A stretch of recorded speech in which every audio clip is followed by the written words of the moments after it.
A kitchen island can add value and character to your home. You can build one out of lumber using a circular saw, pocket hole jig, and other tools and materials that will be covered a little later. Before you begin this project, decide on the size for your kitchen island. Measure the space that the island will occupy to ensure it'll fit comfortably in your kitchen. It shouldn't impede movement or the opening of cabinets. The one we're building in this video has a width of 38 inches and a length of 35 inches. Use wood glue for additional bonding support when connecting the lumber pieces together. When you're ready to begin the project, cut your lumber pieces according to the dimensions outlined on your cut list provided at the end of this video. To create the top, cut 1/4 inch off the width of the top edge and top side edge lumber pieces. Do this on one side of each piece. This will transform the rounded edge into a straight edge so that you can connect the center top piece. Keep the trimmed sides faced inward and the rounded sides faced outward. Then use a pocket hole jig to create pocket holes for your cut lumber pieces. These holes are drilled at an angle to hide the screws that connect the pieces together. The depth of your pocket holes are determined by the thickness of your cut lumber pieces. The Home Depot sells pocket hole jig kits that you can use to complete this step. Use the guides provided to adjust the thickness of the lumber you're working with. You can cover each hole with a pocket hole plug.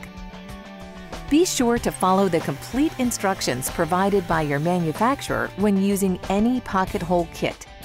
Also, refer to the list at the end of this video to apply the specific pocket holes needed for this project. Line up the legs a couple at a time and set your marking points. One at 6 inches and another at 9.5. Then clamp them together. Use your speed square to create the dado for the legs. The dado is the insert for the leg brace. Cut 1.5 inches into lines that you created. Then make multiple incisions in between your marking points, also at 1.5 inches. Next, chip away the sliced lumber with a chisel and hammer. Once the sliced pieces are removed, smooth out the opening.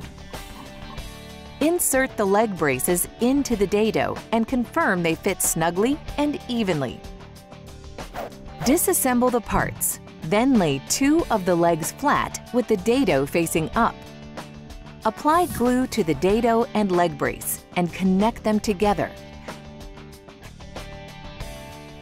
Make sure the parts are square. Then secure them with a couple 2.5-inch screws. Repeat this step on the other leg brace. Place the side apron flat and even with the top end of the leg. Confirm that it fits. Then glue and screw into place on both sides. Rotate the leg assembly, then measure and mark the center of the leg brace at 9.25 inches using the speed square. This is where you'll attach the cross leg brace. Clamp the cross leg brace to keep it stable. Then secure it with 2.5-inch screws. Align one of the apron pieces with the top outer edge of the leg. Glue and screw into place. Make sure that the screw holes face inward. Repeat this step on the opposite end. Flip it over so that the cross braces are horizontal. Align the other leg assembly on top of the apron and cross leg brace.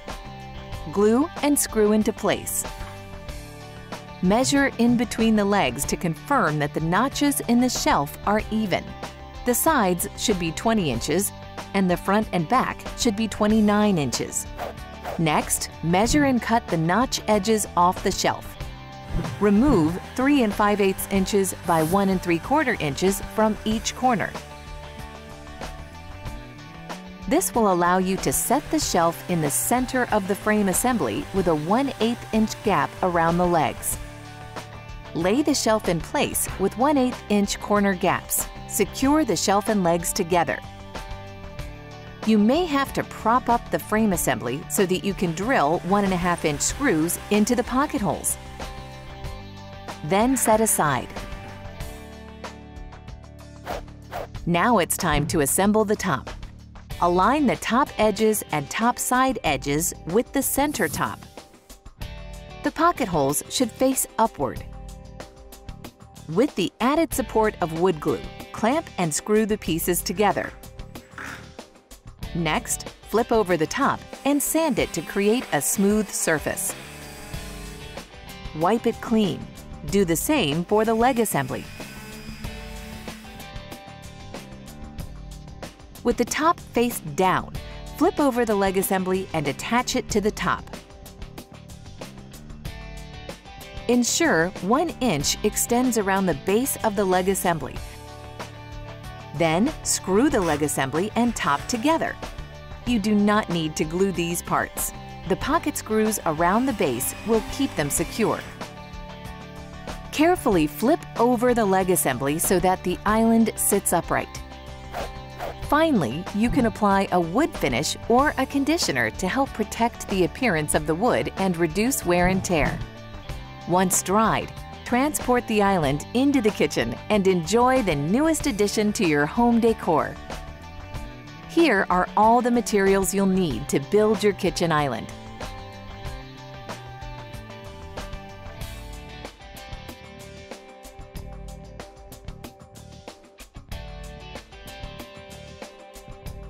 Here is a cut list for the lumber needed to complete this project.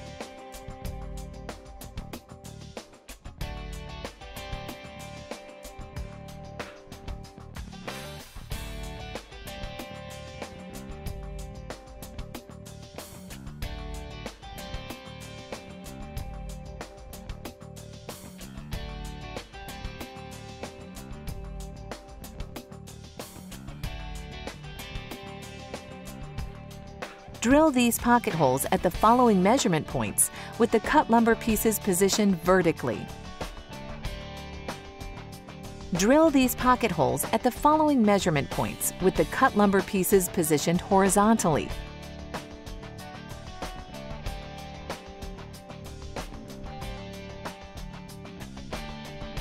And lastly, you'll need the following tools for the job.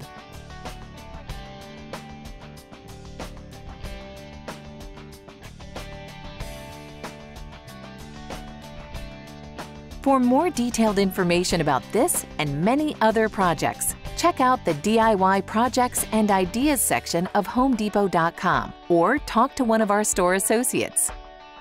Good luck, and thanks for shopping at the Home Depot.